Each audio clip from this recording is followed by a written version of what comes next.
कहानी की शुरुआत में हमें यहाँ पे एक लड़के को दिखाया जाता है जो कि किसी को शूट करता है अपनी गन से, जो कि एक माफिया बॉस होता है। और ये देख के वहाँ पे उसके सारे चेले हैरान हो जाते हैं कि बॉस साहब आपको क्या हुआ। पर उनमें से एक उस लड़के को ही शूट कर देता है और वो एक बार नहीं मल्टीपल टाइम्स करता है, जिसकी वजह से वो लड़का वहाँ पे मरते मरते कहता है कि इस फेयर वर्ल्ड के अंदर यहाँ पे हर एक को बस एक ही लाइफ मिलती है जो कि हर एक के लिए इनफ होती है। और साओशू, तुम तो अपनी लाइफ पूरी एंजॉय कर रहे थे और तुमने कभी सोचा भी नहीं होगा कि तुम्हारी मौत मेरे हाथों से लिखी हुई होगी। पर आज देख लो, हम दोनों जमीन पे पड़े हुए। बेशक तुम्हारे पास यहाँ पे नेशंस का सपोर्ट है, पर तुम्हें मेरे से कोई नहीं बचा सकता था। और मॉम डैड, मैंने आप दोनों का रिवेंज ले लिया है, पर पता नहीं फेथ क्यों हमेशा मुझे हरा देता है। पर इस बार मैं हार नहीं मानने वाला। मैं किसी भी हाल के अंदर गिव अप नहीं करूंगा। और वह भी उसकी आंख बंद हो जाती है और जैसे उसकी आंख वापस खुलती है तो वो एक घर के अंदर होता है और वो घबरा कर उठता है और कहता है कि मेरे को तो साओशू के बॉडीगार्ड ने हिट कर दिया था, पर मैं जिंदा कैसे हूँ। और ये जगह तो वही है जब मैं स्टूडेंट था तो मैं यहाँ पे रहा करता था। और फिर उसकी नजर जाती है टीवी पे, जहाँ पे एक एड चल रही होती है, जो देख के वो कहता है कि ओह, कन्वेक्शन सर्वर यहाँ पे ओपन हो चुका है। तो सच में मैं वापस आ चुका हूँ। इसका मतलब कि मैं रिबॉर्न हो चुका हूँ और मेरा नाम है यान। और इस फोटो के अंदर जो लोग हैं वो मेरे पेरेंट्स हैं और जो मेरे फादर एंड मदर थे वो बॉर्डर्स पे मेटल प्लूटेनियम का काम करते थे, यानी कि वो एक बिजनेसमैन थे। और इसकी वजह से उन्हें यहाँ पे काफी अमाउंट में स्टेट की तरफ से पैसा मिलता था और वो काफी कुछ कमाते थे इससे। और बाद में जाकर मेरे फादर ने एक स्मेल्टिंग कंपनी ओपन की और सबसे अमीर फैमिली बन गए। पर कहते ना कि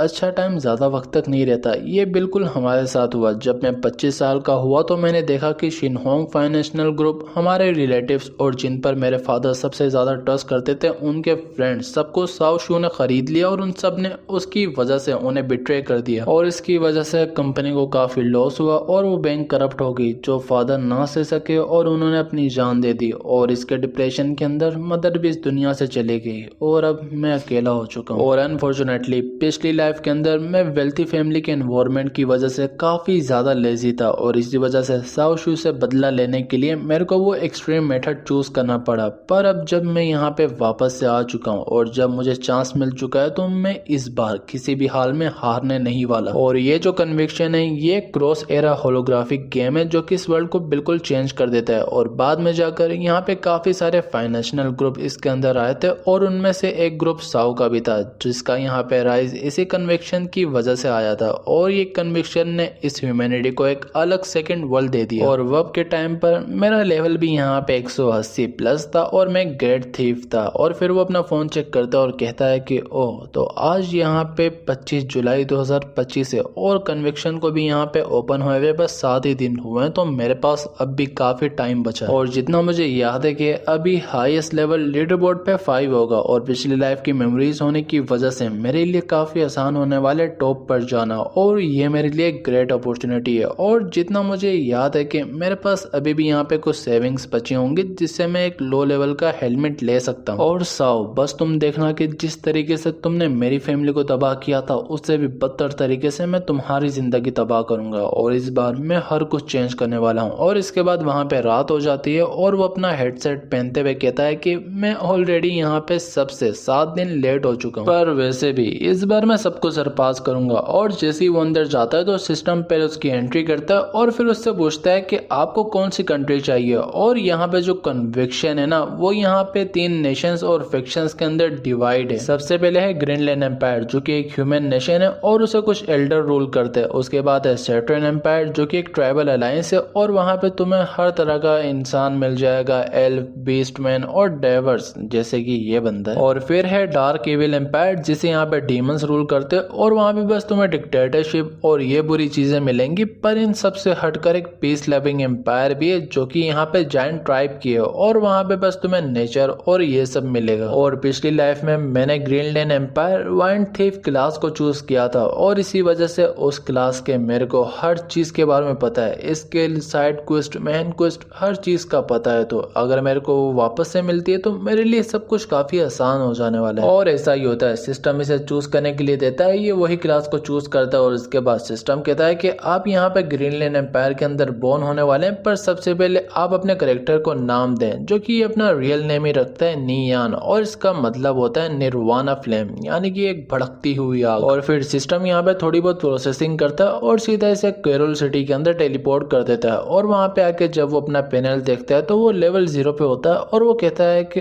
ओह, तो ये फीलिंग पहले जैसी ही है जैसा मैंने सोचा था, और पिछली लाइफ के अंदर मैंने पॉइंट्स को गलत जगह यूज कर लिया था, पर इस बार ऐसा नहीं होने वाला। और ये जो कैरोल सिटी है ये एक तरह से मेन पॉइंट है जहां से लोग कहीं भी किसी भी सिटी पे टेलीपोर्ट कर सकती है या किसी भी नजदीकी गाँव या टाउन के अंदर। पर वहां पे एक लड़का बोल रहा होता है कि मेरे पास यहाँ पे टॉप क्वालिटी के लेवल 0 के डेगर है, जो कि मैं आपको बस 2 कॉपर कॉइन्स के अंदर दे सकता हूँ, और ये आपको 2 अटैक के पॉइंट्स देंगे, और मेरे पास बस 3 है, अगर लेने हैं तो जल्दी आके ले लो वरना खत्म हो जाएंगे। पर नियान इसे देख के कहता है कि पिछली लाइफ के अंदर जब मैंने इसे डेगर खरीदे तो बाद में मुझे पता चला कि रॉक टाउन के अंदर बस एक ही कॉपर कॉइन के अंदर मिलते हैं, इसने मुझे स्कैम कर लिया था और मुझे पता भी नहीं चला था वो। पर वहां पे एक इंपेरियल गार्ड कहता है कि यहाँ पे आपको स्टेल्थ स्किल बुक बस 6 कॉपर कॉइन के अंदर मिल जाएगी, अगर आपको लेनी है तो आप आके ले सकते हैं। जो सुन के नियान कहता है कि स्टेल्थ स्किल, और वो उसके पास जाता है और उससे पूछता है कि आप कितने में दे रहे हो ये बुक। वो बोलता है बस 6 कॉपर कॉइन्स के अंदर। पर नियान सोच रहा होता है कि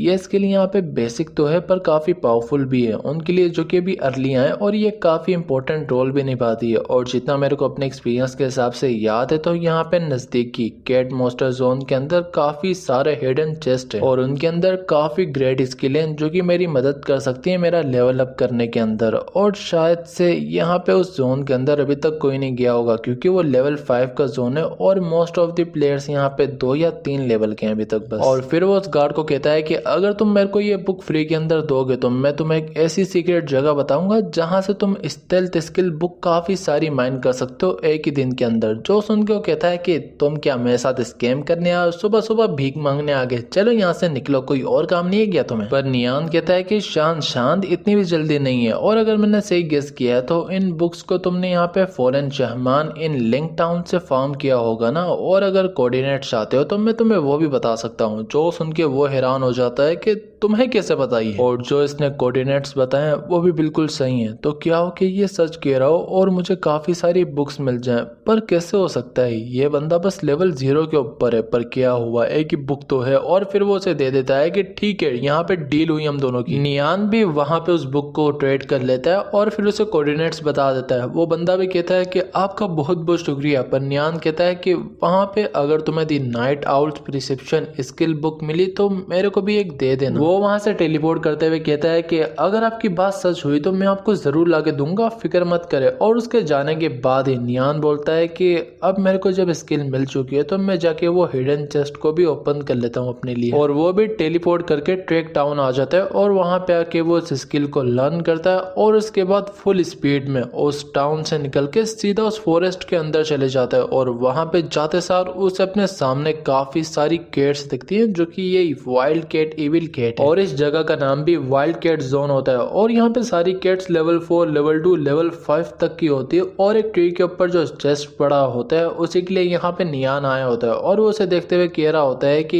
यहाँ पे चेस्ट के भी अलग अलग रैंकिंग्स होती हैं, और यहाँ पे वाइट से लेके लेजेंडरी तक चेस्ट होती है, और जितनी अच्छी रैंक की चेस्ट होगी उसके अंदर से उतना ही अच्छा आइटम मिलेगा। और अगर एक चेस्ट को यहाँ पे ओपन कर दिया जाए तो वो डिसअपियर हो जाती है, और इसीलिए जो मेरे सामने सिल्वर कलर की चेस्ट पड़ी हुई है वो अभी तक किसी ने ओपन नहीं की। और वैसे तो ये एक लेवल 5 का जोन है तो मेरे जैसे इंसान के लिए ये जगह इम्पॉसिबल है, पर फिर भी अगर मैं हारा तो मैं कोई एक्सपीरियंस या इक्विपमेंट को लूज नहीं करने वाला। और इसके बाद वो अपनी स्किल को एक्टिवेट करता है और फुल स्पीड में चेस्ट की तरफ जाते हुए कहता है कि मेरी स्किल यहाँ पे बस 2 मिनट तक रह सकती है, और चेस्ट को भी ओपन करने में टाइम लगता है तो मुझे और तेज होना पड़ेगा। पर वह भी एक कैट उसे नोटिस करके उसके ऊपर अटैक करती है, पर नियान डोज करके झम मारता है और सीधा ट्री के ऊपर जाकर उस चेस्ट को ओपन करने लगता है। और जैसे ही टाइमिंग पूरी होती है तो वो चेस्ट सक्सेसफुली ओपन हो जाता है और उसके अंदर से उसे एक बुक मिलती है, एक स्किल बुक। और इस स्किल की डिस्क्रिप्शन कुछ ये होती है कि जब भी हम अपने एनिमी के वाइटल पॉइंट पे अटैक करेंगे तो उसे 150 गुना ज्यादा डैमेज पहुंचेगा नॉर्मल के मुकाबले, और इसका कूल डाउन बस 30 सेकंड है, और इसे यहाँ पे कोई भी यूज कर सकता है इस स्किल को। और ये देखकर नियान खुश हो जाता है कि ये एक टॉप टायर की वाइटल स्ट्राइक स्किल है जो कि थीव यूज कर सकते हो, और मैं इसे लेवल 0 में भी सीख सकता सकता हूँ। और इसकी मजे की बात यह है कि ये मेरी डिफिकल्टी और लेवलिंग अप को काफी आसान कर देगी। और फिर वो उस स्किल को सीख भी लेता है, पर वह भी उसकी स्टेल्थ स्किल खत्म हो जाती है और नीचे काफी सारी केट्स खड़ी होती है, जो देख के ये उनके बीच में ही कूद जाता है कि हेलो और तुम्हारा बहुत बहुत शुक्रिया मेरे चेस्ट को सिक्योर करने का, पर अब मैं तुम्हारे हाथों से मरने वाला हूँ। और वैसे भी जबकि मैं लेवल 0 पे हूँ, तो अगर मैं मर भी जाऊँ तो मैं कुछ लूज नहीं करूंगा। और फिर वो वहां पे मर के सीधा टाउन के अंदर टेलीपोर्ट हो जाता है और वहां पे आते सार वो कहता है कि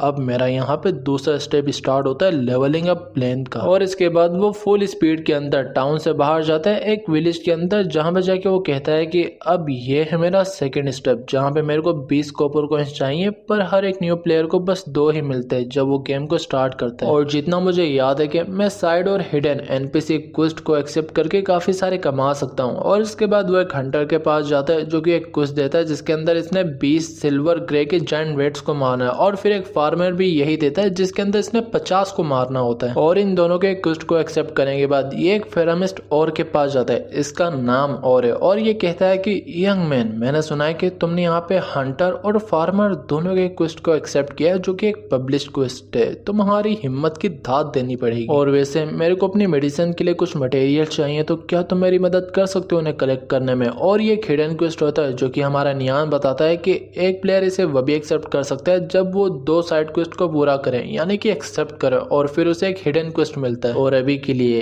ये सीक्रेट बस मुझे ही पता है। और वो उसे कहता भी है कि कोई मसला नहीं मिस्टर, और मैं आपका काम जरूर करूंगा। और इसके बाद वो उन्हीं रेड्स के पास चले जाता है जो कि काफी जाइगेंटिक होते हैं, और फिर वो अपनी वाइडल स्ट्राइक को यूज करके उसे एक ही बारी के अंदर खत्म कर देता है। और इतना डैमेज क्रिटिकल हिट की वजह से मिला होता है, पर उसके अंदर से एक इक्विपमेंट ड्रॉप होती है जो कि होती है लेदर लेग गार्ड्स। और इसके ऊपर रेस्ट्रिक्शन ये होती है कि बस इसे वॉरियर्स यूज कर सकते हैं, जो देख के नियान कहता है कि इसे मैं ऑक्शन हाउस के अंदर डाल सकता हूँ जहां से मुझे आसानी से 7 कॉपर कॉइंस मिल जाएंगे। पर वह भी ऑन रेड्स का पूरा झुंड उसके ऊपर अटैक कर देता है, जो देख के वो उन सबको एक स्ट्राइक के अंदर खत्म कर देता है। और इसके बाद वो जाता है वापस से टाउन के अंदर, यानी कि विलेज में, जहां पे वो फार्मर को देता है, हंटर को देता है और उसे फेरामिस्ट को उसके स्कल देता है, जिसकी वजह से इसे इसके कॉपर कॉइंस मिल जाते हैं। और इसे लगभग 34 मिले होते हैं। और फिर वो अपनी आइटम लिस्ट ओपन करके वही लेदर के लेग गार्ड्स को ऑक्शन में लगा देता है और कहता है कि अब मुझे वेपन स्टोर जाना चाहिए। और फिर हमें वेपन स्टोर दिखाया जाता है जहां पे जो बंदा होता है वो कहता है कि वेलकम एडवेंचरर, मैं आपको किसी भी तरह का वेपन दे सकता हूं, तो बताएं आपको क्या चाहिए। नियान बताता है कि मुझे क्रॉसबो चाहिए जिसका टेक 3 हो, उसकी रेंज 12 या उससे हायर हो, और वो लेवल 0 के लिए यूजेबल हो, और उसका प्राइस भी 40 कॉपर कॉइंस तक होना चाहिए। जो सुन के वो बोलता है कि मेरे पास एक मास्टर पीस है जो कि है मशीन क्रॉसबो, और इसके अंदर तुम्हें यहाँ पे ट्रिपल शॉट इफेक्ट मिलेगा 5 अटैक के साथ, पर जो इसकी स्पीड है वो बस 8 है क्योंकि रैपिड फायर इफेक्ट की वजह से, पर इसकी जो एक्चुअल स्पीड है वो 15 होगी, और जो इसकी रेंज है वो 30 यार्ड्स है, और इसका प्राइस भी 35 कॉपर कॉइन है बस। तो क्या तुम खरीदना चाहते हो। वो उसके सामने पैसे रखकर कहता है कि मुझे इन्फीरियर क्रॉसबो बोल्ट्स के 9 स्टैक चाहिए, और हर स्टैक के अंदर 1000 तक एरोस होती है। और खरीदते सार वो बाहर जाता है और फुल स्पीड में वहां से निकलते हुए बताता है कि अब मेरा टाइम आ चुका है बीसन मोस्टर जोन में जाने का। और अभी इस कन्विक्शन वर्ल्ड के अंदर यहाँ पे जो लेवल 5 के मोस्टर्स हैं उनसे यहाँ पे पंगा लेना इतना मुश्किल है, तो वो बीसन यहाँ पे लेवल 8 का मोस्टर है। और अभी यहाँ पे जो करंटली बंदा होगा लीडर बोर्ड पे सबसे टॉप पर, उसका भी कोई चांस नहीं बनता उसे फेस करने का। पर उनमें से जो उनका लीडर होता है उसे अकेले ही मारना बहुत ज्यादा मुश्किल होता है, और उसका समन भी होना यहाँ पे काफी रेयर होता है। पर यहाँ पे रिबॉर्न होने के बाद मुझे पूरा यकीन है कि मैं उसे अकेले मार तो पाऊंगा, पर वो बात अलग है कि मैं बस लेवल 0 पे हूँ। और इसके बाद हमें बीसन जोन दिखाया जाता है जहाँ पे नियान भी आ गया होता है, और वो आते सार कहता है कि जितना मुझे याद है कि यही वो जगह थी, और उसके सामने ही वहाँ पे उनका बॉस यानी कि लीडर घूम रहा होता है जिसकी 300 HP होती है। नियान भी अपनी क्रॉसबो निकालकर उसकी तरफ एम करता है और कहता है कि ये परफेक्ट रेंज है उसे यहाँ पे हिट करने के लिए, और यहाँ से मैं काफी आसानी से उसे मार पाऊंगा। और फिर वो जैसे ही एरो शूट करता है तो उसमें से 2 से मिस हो जाती हैं और एक वाइटल हिट होता है। और ये देखकर नियान बताता है कि मेरे और बीसन के बीच के इतने बड़े लेवल गैप के होने की वजह से मैं बस इसे यहाँ पे 1 का डैमेज दे पा रहा हूँ, पर जो भी कहो मैं 9000 एरोस लाया हूँ, तो इसे मारना काफी आसान होने वाला है। और इसके बाद वो उसके ऊपर मल्टीपल शूट्स करने लगता है जिसकी वजह से वो गुस्से में आ जाता है और वो उसकी तरफ अटैक करने के लिए बढ़ता है, पर बीच में वॉल्स होने की वजह से वो वहीं पर अटक जाता है। और ये देखकर नियान बताता है कि ये एक एक बग है जो कि फ्यूचर के अंदर काफी बार आने वाला है और अब इसका चांस ही नहीं बनता कि ये मेरे ऊपर अटैक कर पाए। और इसके बाद वो उसके ऊपर लगातार शूट करना शुरू करता है और वो काफी सारी एरोस हिट भी करता है पर काफी सारे मिस भी करता है। और इसके बाद हमें 3 घंटे बाद का वक्त दिखाया जाता है जहाँ पे उसकी हेल्थ बस थोड़ी सी रह गई होती है पर यह साला अभी भी जिंदा होता है। और ये देखकर नियान परेशान होता है कि मैंने 4000 एरोस यूज कर दी पर अब तक ये नहीं मरा। पर ये चाचा काफी ज्यादा गुस्से में आ जाता है और वॉल्स को हिट करने लगता है पर फाइनली नियान इसे फिनिश कर देता है और इसके खत्म होने की वजह से उसे काफी सारा एक्सपीरियंस मिलता है जिसकी वजह से उसका लेवल 2 हो जाता है। और नियान हमें बताता है कि लीडर के अंदर से हमें काफी सारा एक्सपीरियंस मिलता है मुकाबले नॉर्मल वालों के। पर मैं एक बार देख लेता हूँ कि इसने कुछ ड्रॉप किया भी है या नहीं। और जैसे वो चेक करता है तो उसके अंदर से उसे एक ब्रॉन्ज ग्रेड का डेगर मिलता है। पर इस डेगर की यहाँ पे जो है एट्रीब्यूट्स वगैरह उसे हम पता नहीं लगा सकते। पर यहाँ पे नियान हमें बताता है कि इन इक्विपमेंट्स के भी यहाँ पे काफी रैंकें होती हैं यानी कि व्हाइट बोर्ड गियर से लेके लेजेंडरी तक। और यहाँ पे ये जो लीडर मोस्टर होते हैं इनका समन भी होना काफी रेयर होता है और इनके भी यहाँ पे ग्रेड्स होते हैं और जितने ऊपर के ग्रेड का होगा उतना ज्यादा ये रेयर होगा। और ये हजारों में बस एक ही समन होता है इसीलिए इनके अंदर से जो पीस ड्रॉप होता है वो भी काफी प्रीशियस होता है। और यहाँ पे जो ब्रॉन्ज ग्रेड का वेपन होता है उसका यहाँ पे अटैक 20% हायर होता है ऑर्डिनरी वेपन से और इसके अंदर एडिशनल एट्रीब्यूट भी हमें मिलते हैं। और जितना मुझे पता है कि ये बिसन लीड को यहाँ पे लेवल 5 तक का इक्विपमेंट ड्रॉप करना चाहिए था। और ये जो ब्रॉन्ज ग्रेड का मुझे मिला है इसकी प्राइस 3 सिल्वर कॉइन या इससे भी हायर हो सकती है शायद से। पर अभी के लिए मुझे जाके इसके एट्रीब्यूट्स को आइडेंटिफाई करवाना चाहिए। पर वह भी सिस्टम बताता है कि तुम्हारे लेग गार्ड्स यहाँ पे सोल्ड हो चुके हैं 8 कॉपर कॉइन्स के अंदर और जो यहाँ पे प्लेयर फ्लाइंग स्टोन है वो तुमसे बात करना चाहता है। जो देखकर नियान कहता है कि फ्लाइंग स्टोन ये वही इंपेरियल गार्ड वाला बंदा है ना जिसे मैंने यहाँ पे बुक्स का बताया था। और वह भी वो वहाँ पे कनेक्ट होता है और वो बंदा वहाँ पे काफी खुशी से बताता है कि यार तुम तो एक्सपर्ट निकले, तुमने जो कोऑर्डिनेट्स बताए थे वो बिल्कुल सही थे और अब तक मुझे 2 स्टेल बुक मिल चुकी है और मेरी लेवलिंग अप की स्पीड भी काफी तेज हो चुकी है। पर एक बात बताओ, एक बुक के बदले में इतनी अच्छी जगह को ट्रेड करना क्या तुम्हारे लिए बड़ा लॉस नहीं है? नियान कहता है अरे तुम फिक्र मत करो और मैंने तुम्हें बताया था ना नाइट आउल प्रिसेप्शन स्किल का, अगर वो ड्रॉप हो तो मुझे जरूर भेजना। वो कहता है कि क्यों नहीं और जैसे ही मुझे मिलेगी तो मैं आपको मेल कर दूंगा। पर आप क्या मुझे नहीं बता सकते कि लेवल 0 पे होते हुए भी आपको इतनी अच्छी जगह का कैसे पता? अपना नियान बहाना लगाता है कि मैंने पहले भी एक अकाउंट से खेला हुआ है जिसे मैंने डिलीट कर दिया था क्योंकि मुझे यहाँ पे थीफ का रोल चाहिए था और जो मेरा पहले वाला अकाउंट था वो काफी हाई लेवल का था, या तो तुम ये कह सकते हो कि वो लीडर बोर्ड पे भी टॉप पे था। और ये सुन के वो कहता है कि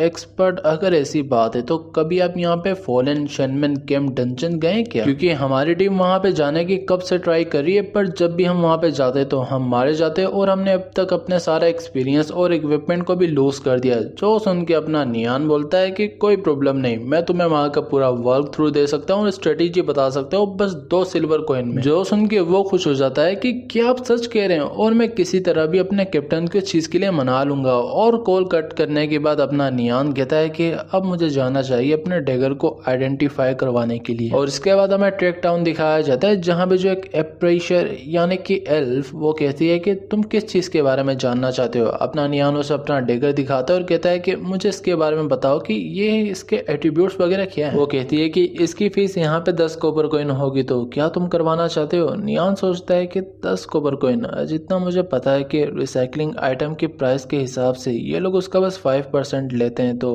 अगर मार्केट के अंदर देखे तो इसका प्राइस यहाँ पे 6 टाइम हायर होता है और लगभग इसका प्राइस यहाँ पे 12 सिल्वर कॉइन होगा। और वो उसे कहता है कि मैं पे करने के लिए तैयार हूँ। वो भी उसे आइडेंटिफाई करवाना शुरू करती है और अब हमें जाके पता चलता है इसके एट्रीब्यूट्स के बारे में कि क्या है। और जो इसकी क्वालिटी है वो यहाँ पे ब्रॉन्ज है जिसके बारे में हमें पता है, पर जो एट्रीब्यूट्स के अंदर अटैक है वो 18 है और इसके साथ स्ट्रेंथ इसे 5 मिली हुई है और इसे किसी भी फैक्शन का बंदा यूज कर सकता है। जो पाकर अपना नियान कहता है कि ओह एडिशनल एट्रीब्यूट के अंदर यहाँ पे स्ट्रेंथ है, ये काफी मजेदार है। और जो इसके बेस एट्रीब्यूट्स हैं वो एक ऑर्डिनरी वेपन से 10 टाइम हायर हैं जो कि काफी अच्छा है मेरे लिए और ये चीज मुझे इनविंसिबल बनाने के लिए काफी है। और अब मैं बताने वाला हूँ कि एक थीफ होता क्या। जो हमारा नियान होता है वो कह रहा होता है कि मेरे पास वेपन्स और स्किल्स दोनों आ चुकी हैं पर मैं अभी भी कॉम्बैट के अंदर काफी लैग करता हूँ, यानी कि मैं कॉम्बैट के अंदर बिल्कुल अच्छा नहीं हूँ और एक थीफ होने के नाते मुझे कॉम्बैट के अंदर अच्छा होना चाहिए। और हमको यहाँ पे चूज करने को 2 चीजें मिलती हैं कि हम फेरामेसी को चूज करें या फिर बैंडेज स्किल को यानी कि कॉम्बैक्ट स्किल। पर जो फेरामिसी के अंदर हेल्थ पोशंस और एलिक्सिर होते हैं वो बैटल के अंदर काफी इंपॉर्टेंट होते हैं क्योंकि वो हमें इंस्टेंट रिकवरी देते हैं कॉम्बैक्ट के अंदर भी और वैसे भी।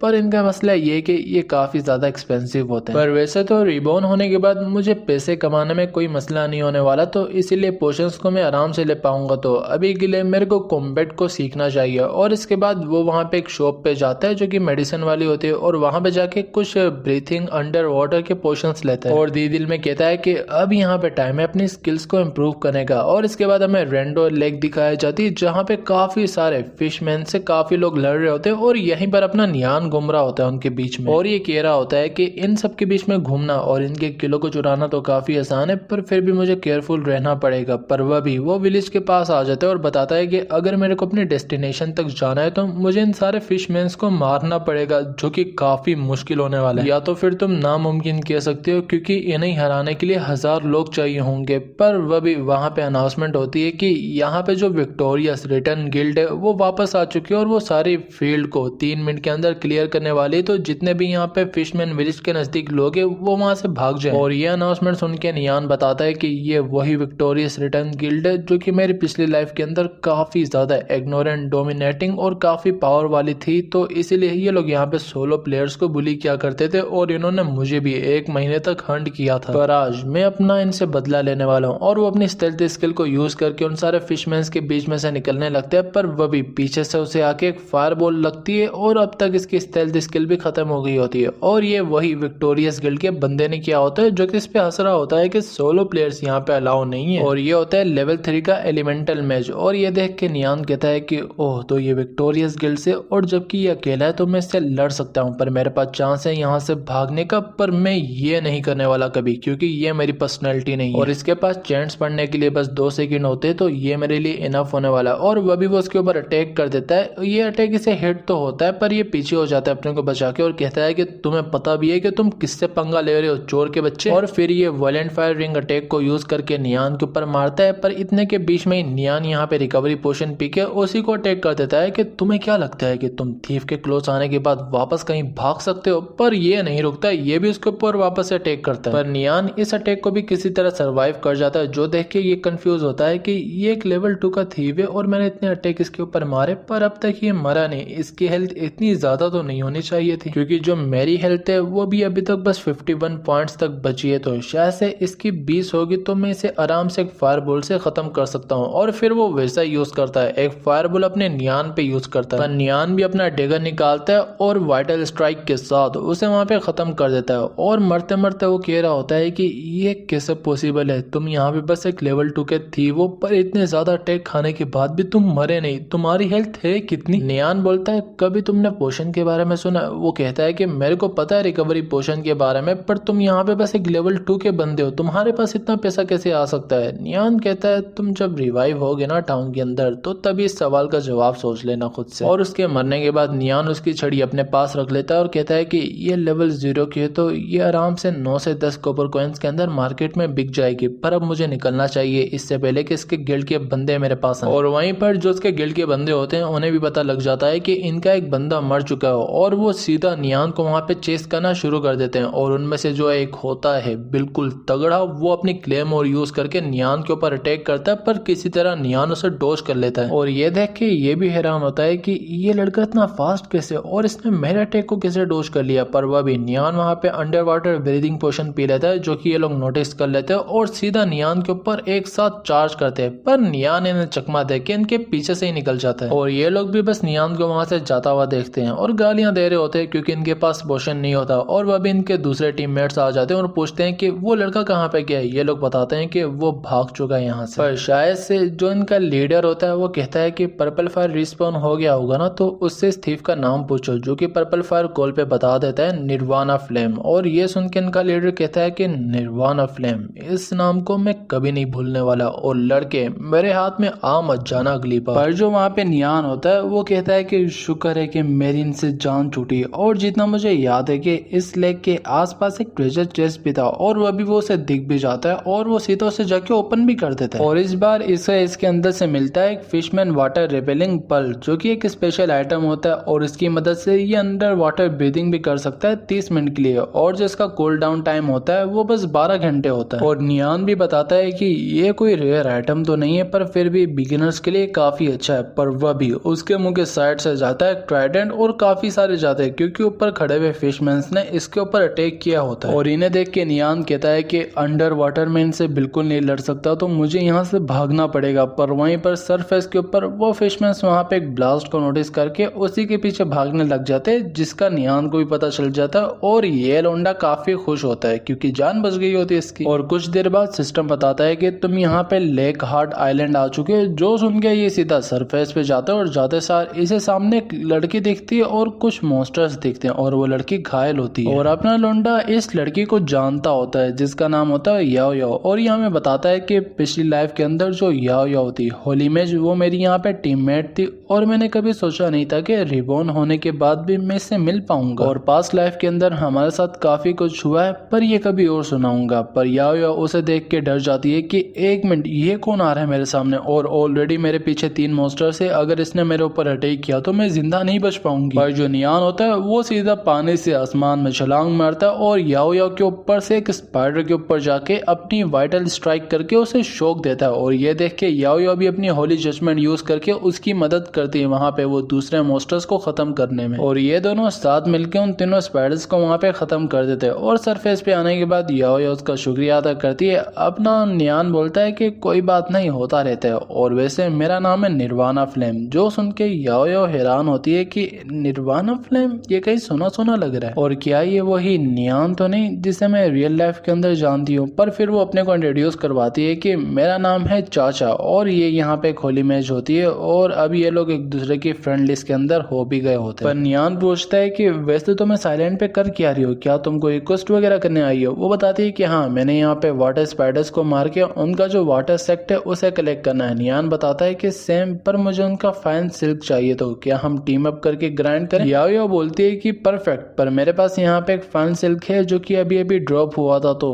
तुम इसे ले सकते हो रिवॉर्ड के तौर पर। नियान बताता है कि इसके प्राइस मार्केट के अंदर 36 कॉपर कॉइन है, तो क्या तुम फिर भी देना चाहती हो। वो कहती है कि देखो, यहाँ पे अगर मैं मर जाती तो जो मेरा एक्सपीरियंस होता वो लॉस्ट कर देती और उसे खरीदा नहीं जा सकता, तो ये उसके सामने कुछ भी नहीं है। और वैसे भी मेरे पास कोई इससे रिलेटेड क्वेस्ट भी नहीं है तो मेरे काम का बिल्कुल नहीं है। पर वह भी उनके सामने आ जाता है वाटर स्पाइडर लीडर, जो देख के नियान टीम फॉर्म करके सीधा उसके ऊपर वाइटल स्ट्राइक मार के उसे डैमेज देता है। और ये देख के याओ याओ भी अपनी होली जजमेंट उस पर यूज करती है और ये दोनों काफी अच्छा डैमेज देते हैं एक साथ। नियान उसे वहां पे जंप करने का बोलता है और उसके बाद वो अपनी क्रॉसबो निकाल के उसके ऊपर वापस से अटैक करता है और इस बार इसके क्रॉसबो के सारे अटैक लगते हैं। और ये देख के याओ याओ भी अपनी वापस से होली जजमेंट होली स्ट्राइक को यूज करके उसके ऊपर एक बहुत बड़ी स्ट्राइक करती है और इसी के साथ ये दोनों एक साथ मिलकर इसे काफी आराम से हरा देते हैं। और ये देख के याओ याओ भी कहती है कि ये काफी अजीब सी बात है, इसके साथ लेटर को भी मारना काफी स्मूथ हो चुका है, पर ये कैसे। और अभी इसके साथ ऐसा लगा कि हम दोनों काफी टाइम से एक दूसरे को जानते हैं। पर नियान कहता है कि क्या हुआ। याओ याओ कहती है कि कुछ नहीं, पर तुम्हारी स्किल्स काफी सुपीरियर है तो तुम अभी तक अकेले क्यों हो। नियान कहता है कि क्योंकि मुझे अकेले ग्राइंड करना पसंद है। और ये सुन के याओ याओ कहती है कि अगर ऐसी बात है तो हमारी जो टीम है ना वो टेरेंट फॉरेस्ट के अंदर जाने का सोच रही है, तो क्या तुम हमें ज्वाइन करना चाहोगे। जो सुन के नियान बोलता है कि कर तो लूंगा, पर क्या तुम्हारे पास वॉरियर्स और शील्डर्स हैं क्या, और जो उनका डिफेंस और एचपी है वो कितनी है, क्योंकि जिस फॉरेस्ट के बारे में तुमने मुझे बताया वो यहाँ पे एक लेवल 3 का डंजन है और वहाँ का जो बॉस है वो भी यहाँ पे सब इलाइट मॉन्स्टर है, तो वो हमारे लिए आसान नहीं होने वाला खत्म करना। याओ याओ बताती है कि हमारे पास यहाँ पे शील्ड वॉरियर तो है और उसका जो डिफेंस है वो 53 और एचपी 230 है। जो सुन के नियान बताता है कि ये इनफ नहीं है, क्योंकि जो टेरेंट किंग है उसके पास यहाँ पे 2% चांस होता है क्रिटिकल हिट करने का, और जितना डिफेंस तुमने बताया उसके अंदर वो से वन शॉट कर सकता है, तो ऑलमोस्ट यहाँ पे 60 तक जो डिफेंस होना चाहिए और साथ ही हमारे पास एक हीलिंग के लिए प्रीस्ट भी होना चाहिए। जो सुन के याओ याओ बोलती है कि टेनेट यहाँ पे क्रिटिकल हिट करता है, ये कभी किसी ने मेंशन क्यों नहीं किया और ये सब तुम्हें कैसे पता है। पर एक मिनट रुको, इतने दिनों से तैयार होने के बाद भी हमें यहाँ पे इतना ही डिफेंस मिला और तुमने मेंशन किया 60 तक का, जिसके लिए हमें एक पूरा ब्रोंज का डिफेंस गियर चाहिए होगा जो कि काफी मुश्किल है। नियान कहता है कि एक तरीका है, अगर तुम मेरे को अपने टीम को कमांड करने दो तब हम वहां जा सकते हैं। जो सुन के याओ याओ कहती है कि मैं तुम पे यकीन करती हूँ, तुम्हारी स्ट्रेंथ, तुम्हारी स्किल्स पे, पर टीम को कन्विंस करना काफी मुश्किल होगा इस चीज के लिए, पर फिर भी मैं अपना यहाँ पे बेस्ट ट्राई करूंगी। नियान भी कहता है कि ठीक है, पर सबसे पहले हम देखते हैं कि बॉस ने यहाँ पे क्या ड्रॉप किया है। पर जो याओ याओ होती है वो अपनी अप्रेजल स्किल को यूज करके अंदर से आइटम बाहर निकाल लेती है, जो कि होता है एक फाइन सिल्क गाउंटलेट, और इसकी क्वालिटी यहाँ पे ब्रॉन्ज होती है और ये एक मैच के लिए होता है। और ये पढ़कर नियान भी उसे देते हुए कहता है कि ये इक्विपमेंट तुम्हारे लिए काफी परफेक्ट रहेगी। याओ याओ कहती है कि पर तुम्हारे पास क्या बचेगा फिर। नियान उसे दिखाता है कि मेरे पास ऑलरेडी यहाँ पे एक फाइन सिल्क है और साथ ही मेरे पास यहाँ पे एक थीव स्किल है जो कि है असैसिनेट, जो कि मेरे लिए काफी अच्छी है, तो तुम फिक्र मत करो। जो सुन के वो भी वहाँ पे खुशी खुशी उस गाउंटलेट को ले लेती है और वह भी सिस्टम कहता है कि सर्वर यहाँ पे बंद होने वाला है, तो लॉग आउट कर दो सारे प्लेयर्स। और ये सुन के वो दोनों एक दूसरे को अलविदा कहते हैं और इसके बाद हम रियल वर्ल्ड के अंदर आते हैं, जहाँ पे नियान अपना हेडसेट उतार के कहता है कि मैंने पूरा एक दिन कन्विक्शन के अंदर गुजारा है और अगर हम इसकी जगह होते तो हमारे माँ बाप हमें उठा के बाहर फेंक देते, पर इसके तो माँ बाप ही नहीं है, पर छोड़ो जो भी है। और फिर वो बेड से उतरते हुए कहता है कि बेशक मैं यहाँ पे उसके अंदर तो लेवल अप कर रहा हूँ, पर मेरे को अपने रियल लाइफ के अंदर भी बॉडी को फिट रखना पड़ेगा, क्योंकि साउ शू से आफ्टर ऑल मेरे को रियल लाइफ के अंदर ही बदला लेना है। तो अब जाते हैं एक्सरसाइज के लिए। और फिर जब वो बाहर निकल के रोड को क्रॉस कर रहा होता है तो वो इससे कई होने से बचता है और पीछे आकर गिरता है और वह भी उसे कोई आवाज देता है कि नियान क्या तुम ठीक हो ना, और ये याओ याओ होती है। और अब पता चला कि ये वहां पे इसे क्यों रिकॉग्नाइज कर पा रही थी, पर इसका रियल लाइफ के अंदर नाम होता है शियाओ। और नियान भी उससे पूछता है कि तुम यहाँ पे क्या कर रही हो, पर शियाओ उसे डांटते हुए कहती है कि तुम अपना ख्याल रखा करो ना, और क्या तुम देख के रोड को क्रॉस नहीं कर सकते, देखो तुम यहाँ पे चोट भी लग गई। और एक मिनट, मैं यहाँ पे जाके थोड़ी बहुत बैंडेजेस वगैरह देखती हूँ। पर उसे देख के नियान बताता है कि शियाओ यहाँ पे रियल लाइफ के अंदर इसकी क्लासमेट भी थी और पिछली लाइफ के अंदर वीक होने की वजह से मैं कभी अपनी फीलिंग्स को एक्सप्रेस नहीं कर पाया और मेरी ही वजह से यहाँ पे ये भी साउ शू के टारगेट के अंदर आ गई थी और बाद में जाके ये दिमागी मरीज हो गई फिर, क्योंकि साउ शू ने इससे काफी ज्यादा टॉर्चर किया था। पर जो याओ होती है वो बैंडेज लगाते हुए कहती है कि अगर अगली बार मैं यहाँ पे ना हुई तो तुम्हारा ख्याल कौन रखेगा। पर नियान बस उसे ही वहाँ पे घुरी जा रहा होता है, जो देख के वो वहाँ पे ब्लश करने लग जाती है। नियान कहता है कि अगली बार अगर मुझे चोट लगेगी तो मैं तुम्हें ही बुला लूंगा। वो जाते हुए कहती है कि हर बार मैं थोड़ी ना आने वाली हूँ, अपना ख्याल रखना सीखो नियान। और फिर वो अपनी कार में बैठ कर सोचने लगती है कि क्या जिस निर्वाणा फिल्म से मैं मिली थी ये वही हो सकता है, क्योंकि अब ये काफी कॉन्फिडेंट भी लग रहा है और काफी ज्यादा एनर्जेटिक भी, जिस तरह मुझे वो दिखा था। पर फिर वो वहां से निकल जाती है और उसके जाने के बाद नियान कहता है कि याओ को वापस खुश देख के मैं काफी खुश हूँ, पर यह खुशी ज्यादा देर नहीं रहने वाली, क्योंकि साओ हमें काफी जल्द वापस से टारगेट बनाएगा और इसीलिए मुझे उससे पहले यहाँ पे रेडी होना पड़ेगा, इससे पहले यहाँ पे कुछ गलत हो, क्योंकि इस बार मैं हर कुछ चेंज करना चाहता हूँ। पर इसके बाद इसे किसी की कॉल आती है जिसका नाम होता है याओ, और वो इसे सुना रहा होता है कि नियान तुम यहाँ पे इतने दिनों से कहाँ पे दफा हुए हुए और तुमने मेरे को अभी तक कोई न्यूज भी नहीं दी कि तुम्हारी हालत कैसी है। और इससे इतनी गालियां सुनने के बाद यान हमें बताता है कि ये इसका बेस्ट फ्रेंड है जिसका नाम है याओ, और पिछली लाइफ के अंदर जब यान के यहाँ पे पूरे दिन चले थे तब भी इसने इसका साथ नहीं छोड़ा था, और जब साउ शू से पकड़ने वाला था तो इसने अपने को आगे लाके खड़ा कर दिया था। पर साथ ही ये लड़की बाज भी था और पिछली लाइफ के अंदर बार के अंदर जेलेसी की वजह से इसने एक बिग शॉट को प्रोवोक कर दिया था, जिसने इसे इतना मारा कि ये मर ही गया, सच में मर गया। पर इस बार मैं ऐसा वापस नहीं होने देने वाला। और इसके बाद हमें दिखाया जाता है वो याओ से मिलने चले जाता है और याओ भी काफी खुश होता है नियान से मिलकर और पूछता है कि वैसे तुमने यहाँ पे कन्विक्शन के बारे में सुना, जो कि आजकल काफी पॉपुलर हुआ है। यान कहता है कि यप, और मैं एक लेवल 2 का थीव हूँ। वो कहता है कि वाह, और मैं भी यहाँ पे एक लेवल 3 का आर्कन मैज हूँ, तो क्या कहते हो पीके बार चलें। और इससे सुन के हमारा यान हमें बताता है कि पीके बार एक तरह का एक जोन है, गेमिंग जोन, जहां पे तुम अपने गेम के कैरेक्टर को यूज करके एक दूसरे से वर्सेस कर सकते हो और इसकी वजह से तुम्हारी गेम के प्रोग्रेशन पे कोई भी फर्क नहीं पड़ेगा। और पीके बार के अंदर लोग यहाँ पे यूजुअली अपने आइटम और पीसीस ऐसी चीजें वहां पे यूज करते हैं। और जो याओ है उसे यहाँ पे गेम्बल करना पसंद है, बेशक उसे पता हो कि वो हारेगा वो तब भी करेगा। और जो याओ होता है वो वहाँ पे एक बंदे से जाके मिलता है जिसका नाम होता है वीकाई, और वो याओ को देख के कहता है कि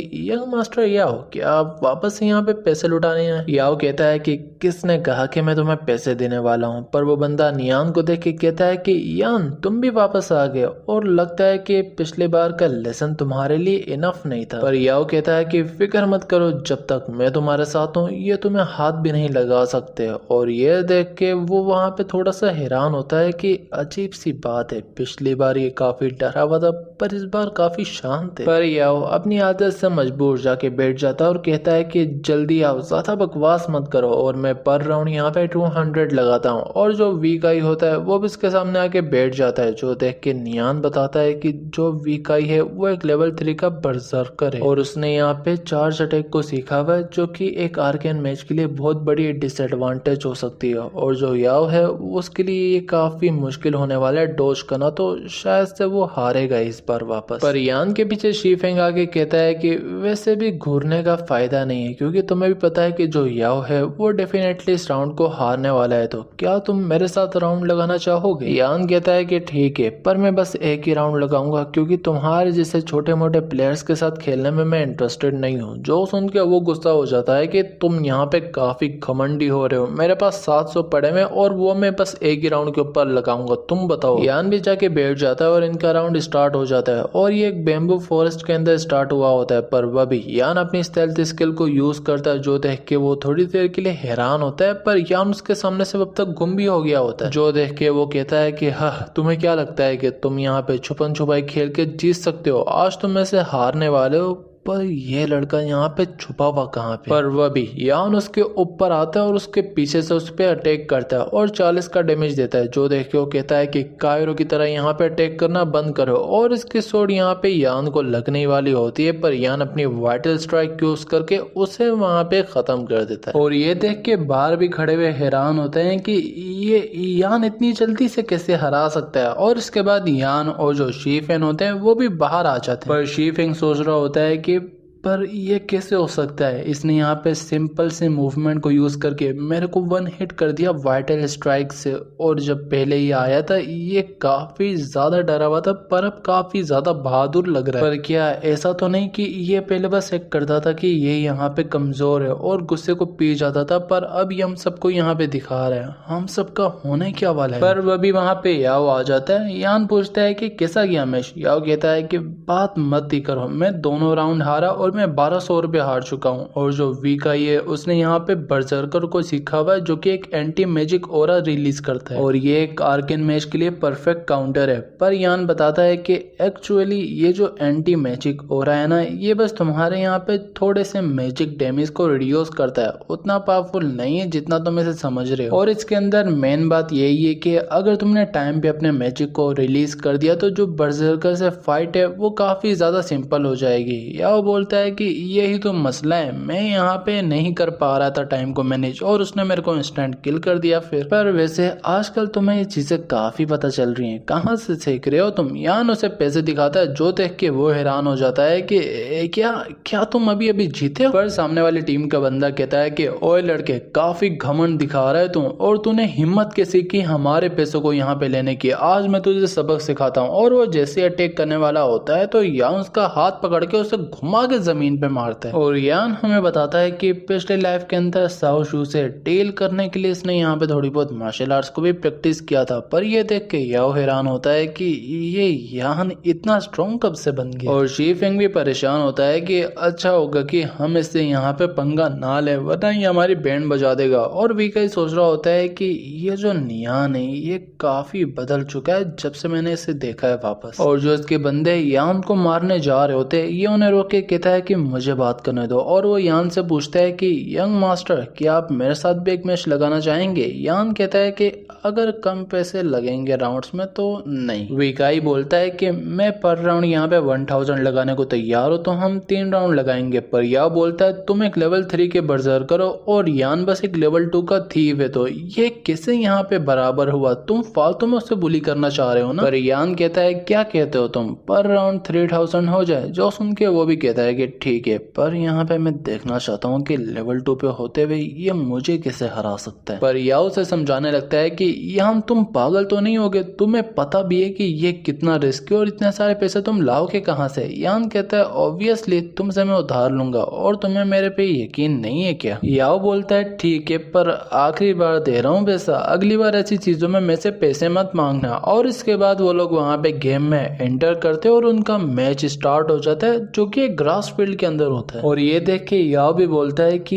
एक प्लेन ग्रास फील्ड एक थीफ के लिए काफी बड़ी डिसएडवांटेज होती है, तो यान करेगा क्या। और वहीं पर जो विकाई होता है वो कहता है यंग मास्टर, अगर आपको लगता है कि ये ग्रास फील्ड अनफेयर है तो हम इसे चेंज भी कर सकते हैं। यान कहता है नहीं, कोई जरूरत नहीं, ये ग्रास फील्ड मेरे लिए परफेक्ट है। और फिर वो अपनी स्टेल्थ स्किल को यूज करके उसके सामने से गुम हो जाता है, जो देख के काई कहता है कि ये अब कहाँ गया। पर वहां पे भागते हुए यान बोल रहा होता है कि ये ग्रास मेरे लिए सबसे बड़ी मुसीबत है, क्योंकि जब मैं भाग रहा हूँ तो ये मेरी पोजीशन को रिवील कर रही है, जो कि मेरे लिए सबसे बड़ी मुसीबत है। और इसीलिए मुझे किसी एक्सटर्नल फोर्स को यूज करना पड़ेगा, जैसे कि डिवाइन। और ये देख के काई कहता है कि शिट, इसने डिवाइन को यूज कर लिया, जिसकी वजह से मैंने इसे खो दिया। और वो ऐसे ही आसमानों में अपनी क्लेमोर चलाता है कि मैंने आज तक कोई ऐसा थीफ देखा नहीं जिसने अपनी स्टेल्थ स्किल को इतनी मास्टरी के ऊपर कभी यूज किया हो। और पहले जो ग्रास यहाँ पे इसकी पोजीशन को एक्सपोज कर रही थी, अब ये उसी का फायदा उठा के मुझे हराना चाह रहा है। पर जो यान होता है वो उसके पीछे आके कहता है कि वाइंड यहाँ पे रुक चुकी हो और अब मेरे को सही मूवमेंट का इंतजार करके इसके ऊपर स्ट्राइक करनी पड़ेगी। और काई भी कहता है कि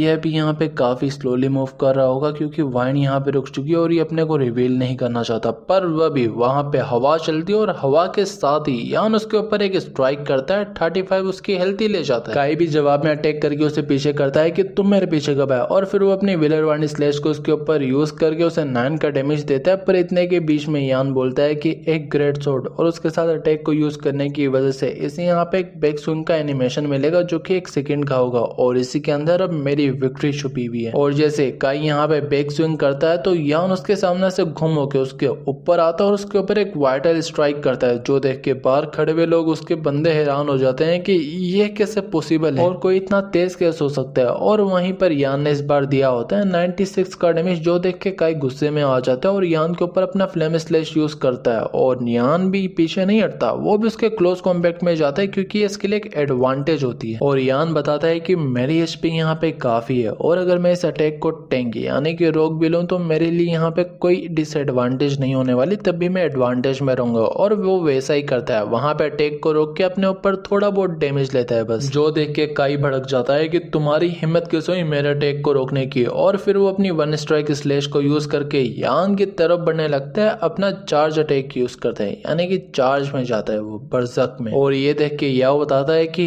इसके आसपास यहाँ पे एक स्टनिंग इफेक्ट आ चुका है, जो कि यान के ऊपर डैमेज दे सकता है, तो यान को किसी भी तरह से बचना पड़ेगा। और उसके बंदे भी उसकी तरफदारी कर रहे होते हैं कि हमारे बॉस को कोई छोटा मोटा समझा था क्या तुमने। पर वहीं पर जो यान होता है वो उसके अटैक को डॉज करता है और अपना डेगर अपने वापस से हाथ में लेके उसकी गर्दन में यहाँ पे अटैक मार के उसे पीछे करता है और उसे 0 HP पे ले आता है। और इसके साथ जो मैच होता है वो यहाँ पे खत्म हो जाता है। और विनर कौन होता है? अपना यान। और ये देख के याओ तो काफी खुश होता है, पर उसके चेले परेशान हो जाते हैं कि ओ बॉस तुम कैसे हार गए, अब ये लड़का तो हमें कुत्तों की तरह मारने वाला है। और काई भी बाहर आके कहता है कि मैं सच में हार गया। और जो याओ होता है वो यान के पास जाकर कहता है कि तुम सच में काफी कमाल के हो, लेवल 2 पे होते हुए भी तुमने एक लेवल 3 के बर्जरकर को हरा दिया, क्या बात है। और देख के ही पता चल रहा है कि तुम्हें कन्विक्शन के बारे में काफी कुछ पता है, तो तुम मुझे थोड़ा बहुत सिखा देना कि मैं आर्केन में से कैसे अच्छा खेल सकता हूँ। अपना यान भी कहता है कि कोई बात नहीं, मैं तुम्हें सिखा दूंगा। पर जो काई होता है वो उनकी तरफ बढ़ रहा होता है, जो देख के याओ कहता है कि तुम्हें क्या हुआ, अब तुम क्या अपनी हार का बदला लेने आ रहे हो। काई उनके पास आके कहता है कि नहीं ऐसी बात नहीं है, मैं मानता हूँ कि मैं हारा हूँ और मैं अपनी हार को एक्सेप्ट करता हूँ। और मैं बस ये कहना चाहता हूँ कि अगर तुम लोगों ने फ्यूचर में कभी भी इस बार के अंदर आना हो तो तुम फ्रीली आ सकते हो, तुम्हें यहाँ पे कोई रिस्ट्रिक्शन नहीं है। और अभी के लिए हम लोग यहाँ पे चलते हैं। और जब वो जा रहे होते हैं तो उसका साथी पूछता है कि बॉस पर आपने उन्हें जाने क्यों दिया? काई कहता है कि तुमने देखा नहीं कि यान कितना बदल चुका है और देख के ही पता चल रहा है कि वो बाद में स्काई रॉकेट होके एक बिग शॉट बन सकता है, तो हम ऐसे बंदे को फ्यूचर एनिमी नहीं बनाना चाहते, यही हमारे लिए बेहतर है। पर वहीं पर यान कहता है कि जब आज हम जीत ही चुके हैं तो आज मैं तुम्हें ट्रीट देता हूँ, और बात रही आर्केन मैच के काम वगैरह की तो तुम मेरे को फ्रेंड लिस्ट के अंदर ऐड कर लेना, बाद में हम यहाँ पे इस चीज को देख लेंगे। और इसके बाद वहाँ पे रात हो जाती है और ये एक्सरसाइज करने लग जाता है रैली, और ये हमें यही बता रहा होता है कि एक यंग मैन के लिए ग्रेट बॉडी होना काफी जरूरी है, जो कि वर्कआउट के बाद मिलती है। और इसके बाद कन्विक्शन को खेलने का मजा ही कुछ और होने वाला है, और फिर वो अपना हेडसेट पहन कर सीधा गेम में चले जाता है, और वह भी उसे वहाँ पे याओ की फ्रेंड रिक्वेस्ट का मैसेज भी आ जाता है और वो उसे एक्सेप्ट कर लेता है। पर साथ ही में यहाँ पे जो वो फ्लाइंग स्टोन वाला शुरुआत में नाइट नहीं मिला था, जिससे यहाँ पे इसने एक रैली का बताया था जहाँ से काफी बुक्स मिलती है, उसने इसे पैसा सेंड किया होता है, क्योंकि इसने बताया था ना कि ये लोग शामिन कैंप और रेलम को कैसे पूरा कर सकते हैं, तो उसी का पैसा दिया है इसने। पर जो यान होता है वो कहता है कि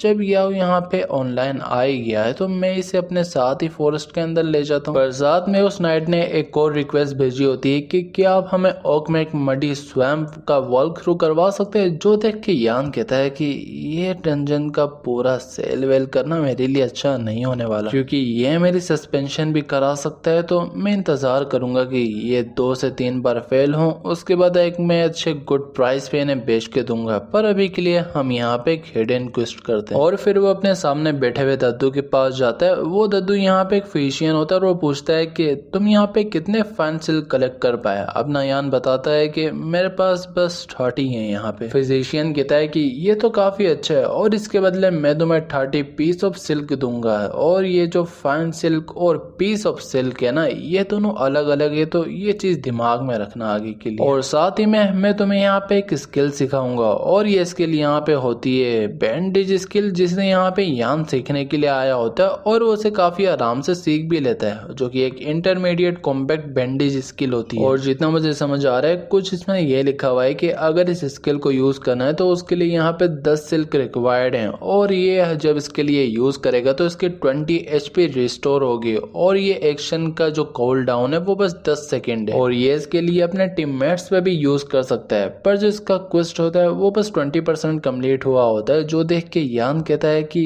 ये क्या हुआ, मैंने तो ऑलरेडी यहाँ पे सब कुछ कंप्लीट कर दिया था, तो ये 20% क्यों है बस, क्या ऐसा तो नहीं कि ये एक चेन क्वेस्ट है। और वह भी वो जो फिजिशियन होता है वो कहता है कि लड़के यहाँ पे 30 फाइन सिल्क मेरे लिए वैसे काफी नहीं है, तो क्या तुम मेरे हेल्प कर सकते हो थोड़े बहुत और फाइंड करने में, उसके बदले में तुम्हें रिवॉर्ड भी दूंगा। यान भी हाँ बोल देता है, पर वह भी उसे वहाँ पे याओ की कॉल आती है, जो कि उसे सुना रही होती है कि निर्वाणा फिल्म तुम कहाँ पे रह गए, हम तुम्हारा कब से इंतजार करें। यान भी कहता है कि बस 1 मिनट में आया वहाँ पे, और फॉरेस्ट के अंदर जाने के बाद मेरे को यहाँ पे फेदरफॉल ज्वेल ड्रॉप को थोड़ा बहुत फार्म करना पड़ेगा वैसे। और फिर हमें ट्रैक टाउन दिखाया जाता है, जहाँ पे अपना यान जैसे टेलीपोर्ट होके आता है तो उसके सामने याओ खड़ा होता है, जो कि सोच रहा होता है कि ये मेरे को बुला के चला कहाँ पे गया। पर वह भी यान उसके पीछे आ जाता है, जो देख के याओ काफी खुश होता है कि वाह तुम आ गए। और अच्छा, सबसे पहली बात कि इन दोनों का नाम याओ है, जो सामने आ रही है ना अपनी याओ, उसका भी नाम भी याओ है, तो उसका हम गेम वाला नाम यूज करेंगे, जो कि चान है, कि हमको यहाँ पे कंफ्यूजन ना हो इन दोनों के बीच। और जो चांद की टीम होती है वो सामने से आ रही होती है, और उनके टीम में एक ब्यूटी होती है जिसका नाम होता है यूलान। और ये देख के अपना याओ भी कहता है कि ये तुमने पठाई कहाँ से, तुम्हें कब से पता चला है इतनी सारी ब्यूटीज का। पर चान यान के पास आके कहती है कि निर्वाणा, मैंने अपने बिग सिस को बनाने में काफी मेहनत की है, तो प्लीज बस हमें हरवाना मत। जो सुन के अपना यान भी कहता है कि फिक्र मत करो, मैं सबसे ज्यादा स्ट्रॉन्ग। पर ये देख के चेनबू, जो कि एक वाइन थी होता है, उसे गुस्सा आ रहा होता है। पर यूलान यान के पास आके कहती है कि निर्वाणा, चान ने तुम्हारी काफी तारीफ की थी, तो बस हमें डिसअपॉइंट मत करना। और देख के और इसके बिहेवियर से भी लग रहा है कि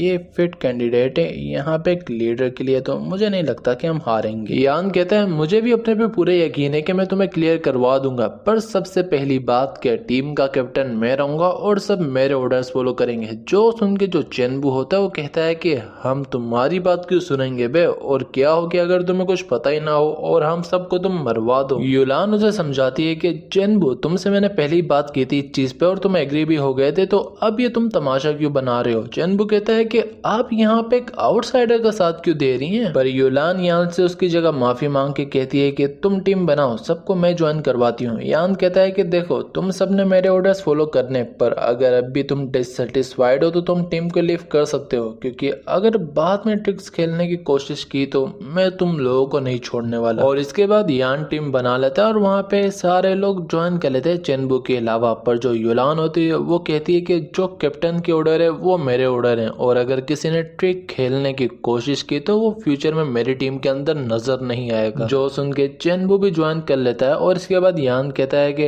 हम सबका गोल बस एक ही है, हम सब ने फॉरेस्ट डंजन को क्लियर करना है, और मैं यहाँ पे बीजी के अलावा तुम में से किसी को नहीं जानता, तो अगर किसी ने मेरे साथ नहीं रहना तो वो ना रहे, और बस अपने टीममेट्स के लिए मुसीबत ना बनाना, और अगर मेरी तरफ से कोई मिस्टेक हुई तो मैं तुम सबको 10 सिल्वर कॉइन देने के लिए तैयार हूँ। जो सुन के वो लोग हैरान हो जाते हैं कि इसके पास इतना पैसा आएगा कहाँ से, और युलान भी पूछती है कि तुम इसे कहाँ से पकड़ के लाई हो। पर यान कहता है कि सबसे पहले तुम सब लोग यहाँ पे स्टार्ट करो अपना नाम और अपने स्टेट्स को रिपोर्ट करते हुए। जो सुन के वहाँ पे सबसे पहले शील्ड वॉरियर बताता है कि मेरा डिफेंस यहाँ पे है 61 और HP 230 और अटैक 27, और मैं टीम का मैन MT हूँ। MT मतलब मैन टैंक। और इसके बाद बॉइलिंग वाटर बताता है कि मैं भी यहाँ पे एक शील्ड वॉरियर हूँ, मेरा डिफेंस 51 है, HP 160 और अटैक 28। इसके बाद ब्लेजिंग फ्लेम बताता है कि मैं एक मेज हूँ और मेरा डैमेज 32 है। और इसके बाद एक पंपकिन होता है जिसका कुछ खास नहीं है, और ऐसे ही करके सब उसे अपने स्टेट्स के बारे में बताते हैं। एंड में आके यानो ने कहता है कि बॉइलिंग वाटर तुम जाके थोड़े हेस्ट के पोशन खरीदो, और पंपकिन तुम थोड़े स्ट्रेंथ के खरीदो। जो सुन के वो हैरान हो जाते हैं कि एक नॉर्मल डंजन को क्लियर करने के लिए ये ज्यादा एक्सपेंसिव नहीं है, और अगर हमने इनके साथ डंजन क्लियर कर भी दिया तब भी मुश्किल है कि हम पैसों को रिकवर कर पाएंगे। चेनबू भी कहता है कि मैंने सोचा था कि इसके पास कुछ स्किल्स होंगी, पर नहीं, ये बस पोशंस के आसरे पे क्लियर करना चाह रहे और अपने को लीडर कह रहा है। आप पर यह कहता है कि देख के लग रहा है कि किसी बेचारे के पास पैसे नहीं है, अगर तुम पोशन नहीं खरीद सकते तो क्या मैं तुम्हें थोड़े पैसे दूं। जो सुन के चेनबू भड़क जाता है कि क्या कहा तुमने। यह बोलता है कि मैंने ये कहा कि तुम गरीब हो। और चांद भी कहती है कि यान एक नॉर्मल डिफिकल्टी के डंजन के लिए इतने सारे पोशन बाय करना वेस्ट ऑफ मनी नहीं है। यान कहता है कि तुम मेरे पे यकीन रखो, डेफिनेटली हम यहाँ पे पैसे लूज नहीं करने वाले, उल्टा और ज्यादा कमाएंगे। युलान भी कहती है कि ठीक है, तो जैसा कैप्टन ने कहा सब वैसा करो। और जब वो पोशन लेके फिनिश हो जाते हैं तो वो सब टाउन को छोड़ के एक फॉरेस्ट के अंदर आ जाते हैं, और वहां पे आते सार यान कहता है कि बस 1 मिनट रुकना, क्योंकि डंजन ओपन होने ही वाला है। और जैसे ही डंजन ओपन होता है तो यान आगे बढ़ता है, वहां पे उसे एक्टिवेट करता है और डिफिकल्टी चूज करता है एक्सपर्ट, और इसी के बाद वो सब लोग टेलीपोर्ट होकर सीधा डंजन के अंदर चले जाते हैं। और अंदर आते सार सबको पता चलता है कि इसने एक्सपर्ट लेवल की डिफिकल्टी को चूज किया। जो देख के वो सब लोग घबरा जाते हैं कि कैप्टन पर आपने ये किया क्यों। और युलान भी सोच रही होती है कि निर्वाणा जैसा बंदा कभी भी ऐसी मिस्टेक नहीं कर सकता, तो क्या ये शुरुआत से इसे क्लियर करने का सोच रहा था। पर जो चेनबू होता है वो भड़क जाता है कि अब मुझे समझ आया कि तुम यहाँ पे ये सब क्यों कर रहे हो, तुम हम सबको मरवाना चाहते हो, है ना। यान बोलता है अगर मैं तुम सबको यहाँ पे लाया हूँ तो यहाँ से निकलने का रास्ता भी पता होगा। पर चेनबू अगर तुम डिससेटिस्फाई हो तो तुम टीम को लिफ्ट करके जा सकते हो। चांद भी कहती है कि तुम बार बार निर्वाणा के ऊपर क्यों चढ़ रहे हो, मैंने उसे इन्वाइट किया, पर अगर तुम्हें मैं से कोई प्रॉब्लम है तो मुझे तुम डायरेक्टली क्यों नहीं कहते। वो बोलता है चांद नहीं, ऐसी बात नहीं है, मुझे तुमसे कोई प्रॉब्लम नहीं है। और ये साला आउटसाइडर, मैंने कभी सोचा नहीं था कि चांद कभी ऐसे इंसान की भी साइड लेगी, मैं इसे छोड़ने नहीं वाला बात में। पर यान उन सबको बताता है कि देखो एक्सपर्ट ग्रेड का डंजन यहाँ पे इतना हार्ड नहीं होता जितना तुम लोग समझ रहे हो, उसके बॉस की HP बस 30% हायर होती है नॉर्मल वाले से, तो इसीलिए हमें बस थोड़ा सा ज्यादा अटैक डिफेंस और ऐसी चीजें चाहिए होंगी, ज्यादा कुछ नहीं। और युलान भी सोच रही होती है कि इसे तो पता होगा कि 1% भी HP का ज्यादा होना एक पूरे टीम के खत्म होने के लिए काफी होता है, तो ये ऐसा करना क्यों चाह रहा है। और शान भी पूछती है कि निर्वाणा हमें तुम पे यकीन है, पर अगर क्या हो कि तुम्हारा प्लान काम ही नहीं किया तो। अपना यान कहता है कि फिक्र मत करो, कोई भी प्रॉब्लम नहीं होने वाली। और ये चेनबू बस उसके बारे में बुरा भलाई बोल रहा होता है। और जैसे ही वो लोग डंजन के और डीप जाते तो वहां पे कुछ रूट्स आती है जो देख के यान उन सबको अलग अलग साइड जाने का कहता है, पर इतने में ही जो चेनबू होता है उसे रूट्स पकड़ के वहां पे उठा के पटकती है और ये एक मॉन्स्टर ट्री होता है। और चेनबू इतना डर जाता है कि वो चिल्लाने लग जाता है कि कैप्टन निर्वाणा प्लीज प्लीज मुझे किसी तरह बचा लो, मैं मरना नहीं चाहता। जो देख के अपना यान उन सबको ऑर्डर करता है कि जल्दी से यहाँ पे जितने भी हैं अटैकर्स वो साइड में जाएं और जो शील्डर्स है वो आगे बढ़े और उनके ट्री को हिट करने के बाद जो मेज है वो अपनी फुल पावर से उनके ऊपर अटैक करेंगे। और ये सुन के शील्ड वॉरियर्स आगे बढ़ते उस ट्री के ऊपर अटैक करते और वह भी जितने भी मेज वॉरियर्स होते हैं वो सारे उसके ऊपर एक साथ अपने एलिमेंट का अटैक करके उसे फिनिश कर देते हैं। और चेनबू भी जिंदा बच जाता है और नीचे आते सार बकना शुरू कर देता है कि निर्वाणा ये सब तुम्हारी गलती है कि तुमने मुझे पहले बताया नहीं कि ये सब हो सकता है और तुम यहाँ पे इतने शांति से कैसे ऑर्डर दे पा रहे थे। यान कहता है चेनबू हम सब जब अंदर आ रहे थे तो हम में से किसी को नहीं पता था कि ये हो सकता है और इवन यहाँ पे शील्ड वॉरियर्स ने इसे डोज कर लिया, पर तुम थीव होते हुए इसे डोज नहीं कर पाए। लगता है कि तुम्हें थीव के साथ खेलना नहीं आता। और याओ भी कहता है कि इससे अच्छा तुम किसी हेरे गेरे को उठा के ले आते, वो इससे अच्छा खेल लेता। और यूलान भी उसे सुनाती है कि चेनबू तुमने यहाँ पे अभी इतनी बेइज्जती करा ली पर फिर भी तुम यहाँ पे चुप नहीं होने वाले, बस कर दो ना तुम। पर यान कहता है कि बहुत हो गया, अब हम आगे बढ़ने वाले हैं, पर आगे काफी ज्यादा ट्रैप्स आएंगे जिन्हें मैं आगे जाके क्लियर करूंगा और चेनबू तुम भी थोड़ा बहुत देख के सीख लेना।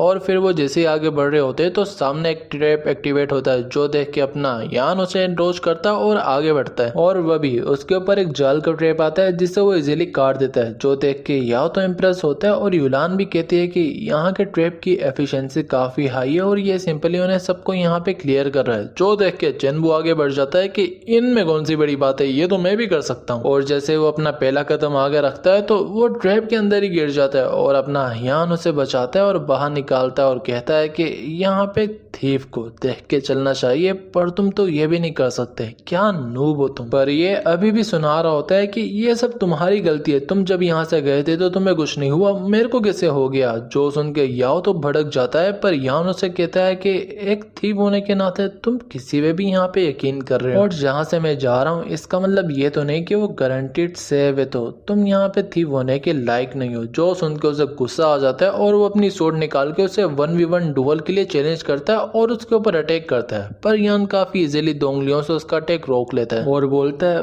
1v1 डुअल बोरिंग रहेगा तो तुम 2-3 बंदे अपने साथ ले आओ कि ये थोड़ा और इंटरेस्टिंग बन जाए। जो सुन के वो और गुस्से में आ जाता है, पर यूलान उसे रोकते हुए कहती है कि बहुत हो गया, यहाँ पे क्लियरली दिख रहा है कि निर्वाणा ने यहाँ पे कुछ नहीं किया और बस तुम उस पर अपना गुस्सा उतार रहे हो। पर ये अभी भी पीछे लगा होता है कि तुम लोग को दिख नहीं रहा कि इसने यहाँ पे सब कुछ सेटअप करके मुझे फंसाने की कोशिश की है। पर जो दूसरे शील्डर्स होते हैं वो कहते हैं कि बहुत हो गया यार, तुम फालतू में उसे टारगेट किए जा रहे हो, उसने कुछ नहीं किया, सब देख सकते हैं ये चीज। और ये सुन के ये हंसने लगता है कि अब तुम लोग भी इसकी साइड ले रहे हो तो ठीक है, मैं देखता हूँ कि तुम लोग किस तरह से डंजन को क्लियर करते हो इसकी लीड में। और फिर वो उनकी टीम लीव करके वहां से निकल जाता है और उसके जाने के बाद चान यान के पास आके कहती है कि माफ करना, पर मैंने कभी सोचा नहीं था कि सिचुएशन कभी ऐसी हो जाएगी। यान कहता है कि कोई बात नहीं, आगे जाके हमें कोई परेशान करने वाला तो नहीं है ना। और अब मुझे लगता है कि अगर फ्यूचर के अंदर मेरे को किसी डंजन को क्लियर करना होगा तो मुझे कोई अपनी टीम बनानी पड़ेगी। पर यूलान कहते हैं कि बहुत हो गया, अब इस चीज के बारे में हम बाद में बात करेंगे, अब हम डंजन के और अंदर जाना शुरू करते हैं। और जैसे ही वो लोग और अंदर जाते हैं तो उन्हें वहां पे काफी सारे मॉन्स्टर ट्री मिलते हैं। जो देख के यान कहता है कि मैंने ऑलरेडी अपनी स्टेल्थ स्किल को यूज कर दिया है और यहाँ पे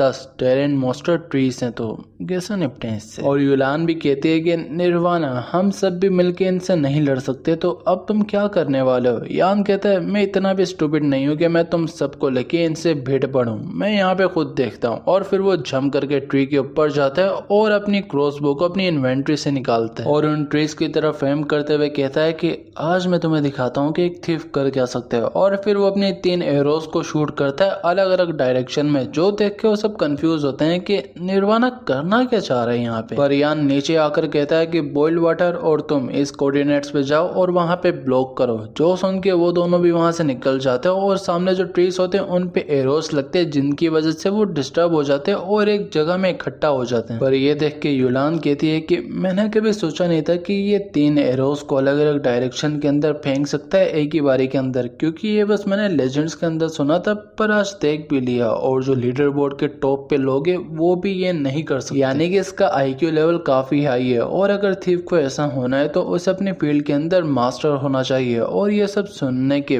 बाद जो चान होती है वो कहती है कि ये सच में काफी अमेजिंग है। पर यान उन सबको वहां पे चार्ज का कहता है और आगे जाते हुए बताता है कि बॉइलिंग वाटर, जब तुम वहां पे उन्हें ब्लॉक करने जाओगे तो वहां पे डट के खड़े हो जाना और हिलना भी मत, क्योंकि जो सेंटर ऑफ ग्रेविटी है उसकी वजह से इन्हें तुम्हारे को हिलाना काफी मुश्किल हो जाएगा और सारे मैजेस फिर एक साथ फोकस करके फायर करेंगे। वो भी जाके उनकी वहां पे रूट्स को रोकता है। यान भी वहां पे उन्हें अटैक करता है, उन्हें वहां पे डैमेज पहुंचाता है और ये जो होता है ये भी कह रहा होता है कि निर्वाणा ने जो कहा था वो सच में वर्क कर रहा है, ये मुझे अपनी जगह से हिला भी नहीं पा रहा। और युलान भी कहती है कि बॉइलिंग वाटर बस थोड़ा सा रुको, हम तुम्हारी तरफ आ रहे हैं। और फिर जितने भी मैजिस होते हैं वो सारे एक साथ उसी ट्री के ऊपर अटैक करके उसे फिनिश कर देते हैं और उसके अंदर से एक इक्विपमेंट ड्रॉप होती है जो कि होता है एक मैच का गॉन्टलेट। और ये देख के वो सारे खुश हो जाते हैं कि जितने भी आज तक डंजन हमने खत्म किए उनमें से पहली बार आज हमें कोई इक्विपमेंट मिली है। और जो होती है चान, वो भी जाके उसकी तारीफें कर रही होती है कि तुम सच में काफी कमाल क्यों निर्वाणा। पर अपना यान बोलता है कि अब हम टाइम वेस्ट किए बगैर सब आगे एक साथ बढ़ के उन सारे ट्रीज को खत्म करेंगे और डंजन को क्लियर करेंगे, तो चलो चार्ज करो। और इसी के बाद जो हमारा चैप्टर होता है वो यहीं पे खत्म हो जाता है। और आई होप कि तुम्हें वीडियो पसंद आई होगी, और अगर आई है तो जाके चैनल को सब्सक्राइब करो, वीडियो को लाइक करो और एक प्यार सा कमेंट भी कर देना। और जो नेक्स्ट वीडियो है वो शायद हमें किसी मानवा पे लाऊं, लाइक कोरियन मानवा, क्योंकि मैं चाइनीज मानवा से थक गया। और अब हम मिलेंगे एक न्यू ही वीडियो में, तो तब तक के लिए सायोनारा।